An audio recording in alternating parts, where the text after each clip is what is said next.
guys, welcome to today's video. So today is day 11 for the beautymas here on my YouTube channel.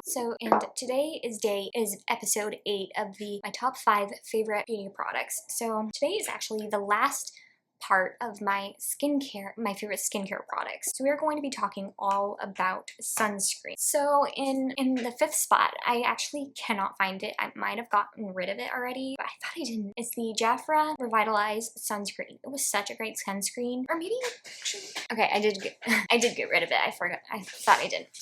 Okay, it was such a great sunscreen. The only thing is it did leave a little bit of a white cast, which I didn't really like, but it still was such a great sunscreen. Another one that wasn't, actually it was great. It was the Jafra Clear Smart Shine Control Sunscreen. It definitely did really help to control shine. So next, in number 3, third spot, we have the e.l.f. Glow sunscreen. This one has primer in it as well, and this is SPF 30. This was my favorite one, and I kind of wanted to get the dupe for the Supergoop one, and then later I eventually got the Supergoop one. That's in the 1st spot, by the way. I'm going to talk about it in a second. But I do really like both those sunscreens. I like the Supergoop one a little bit better. I do really like this one as well. In the 2nd spot is the ITK Broad Spectrum Serum Sunscreen. I love this one. Definitely, you can use it all over the body as well for a sunscreen.